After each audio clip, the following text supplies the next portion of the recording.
कौन थे दिल्ली के वह मुख्यमंत्री जो इत्तेफाक से बने थे सीएम? क्यों देना पड़ा था उन्हें इस्तीफा? दिल्ली का राजनीतिक इतिहास हमेशा से ही खास रहा है, चाहे वह मुगलों का काल हो, अंग्रेजों का या फिर वर्तमान की राजनीति का। दिल्ली ने कई उतार चढ़ाव देखे हैं और विभिन्न मुख्यमंत्री देखे, लेकिन क्या आप जानते हैं कि दिल्ली के पहले मुख्यमंत्री मदन लाल खुराना नहीं बल्कि चौधरी ब्रह्म प्रकाश यादव थे। दिल्ली में अक्टूबर 1951 में पहली बार चुनाव हुए। इस चुनाव में जनता ने कांग्रेस के पक्ष में भारी मतदान किया। कांग्रेस की जीत पक्की हो गई थी।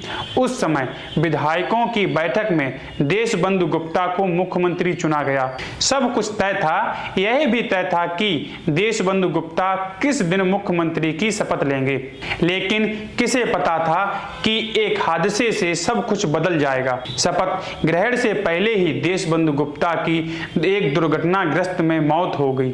अब सवाल उठता है कि मुख्यमंत्री की कुर्सी पर कौन बैठेगा? इत्तेफाक से सभी ने चौधरी ब्रह्म प्रकाश यादव के नाम पर मोहर लगा दी। राजनीति के जानकार कहते हैं कि चौधरी ब्रह्म प्रकाश यादव का दिल्ली के पहले मुख्यमंत्री बनने का संयोग हो सकता है, लेकिन वे एक सक्षम नेता थे। यही वजह थी कि तत्कालीन प्रधानमंत्री जवाहरलाल नेहरू ने भी उनकी नियुक्ति पर सहमति दी। चौधरी ब्रह्म प्रकाश यादव की सबसे बड़ी विशेषता उनकी सादगी थी। वे सरकारी गाड़ी की बजाय सामान्य लोगों की तरह सार्वजनिक परिवहन में यात्रा करते थे।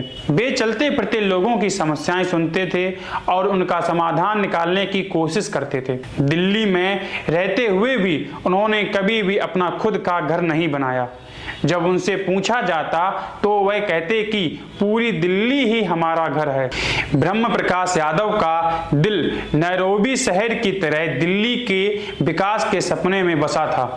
उन्होंने कई बार नैरोबी की तर्ज पर दिल्ली को विकसित करने की इच्छा जताई, लेकिन यह सपना पूरा नहीं हो सका क्योंकि दिल्ली केंद्र शासित प्रदेश बन गया था। 90 के दशक में दिल्ली में विधानसभा चुनाव का गठन हुआ और भारतीय जनता पार्टी की जीत के साथ मदन लाल खुराना दिल्ली के मुख्यमंत्री बने। ब्रह्म प्रकाश यादव ने जाट धर्म से दूर रहकर मानव समाज को अपना धर्म मानते हुए राजनीति की। वे जाति और धर्म से परे रहकर समाज की सेवा करते थे। उन्होंने कभी अपने जाति का प्रचार नहीं किया और दिल्ली की राजनीति में अपना एक विशेष पहचान बनाई। 1957 में ब्रह्म प्रकाश यादव ने पहली बार सदर लोकसभा सीट से चुनाव लड़ा और फिर 1962 और 1977 में बाहरी दिल्ली से लोकसभा क्षेत्र में जीत दर्ज की। दिल्ली की 7 सीटों में 6 जनसंघ के खाते में जाने के बावजूद चौधरी ब्रह्म प्रकाश यादव ने बाहरी दिल्ली की सीट जीती। 1977 में इमरजेंसी के बाद कांग्रेस के बंटवारे के समय ब्रह्म प्रकाश यादव ने भारतीय जनता पार्टी के साथ कुछ समय के लिए केंद्रीय मंत्री बने।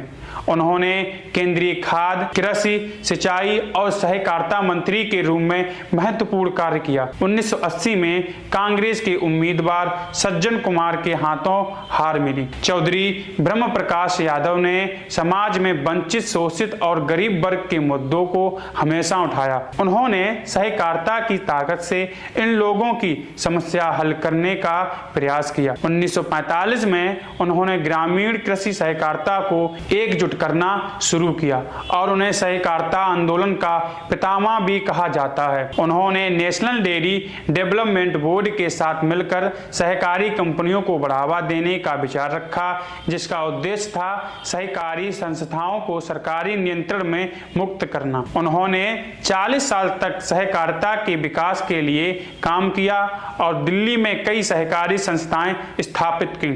1993 में जब दिल्ली में विधानसभा का गठन हुआ और चुनाव हुए, इसी साल चौधरी ब्रह्म प्रकाश यादव का निधन हो गया। हमें आशा है कि आपको हमारी यह जानकारी पसंद आई होगी। ऐसी और अपडेट के लिए देखते रहिए यादव विजन। धन्यवाद।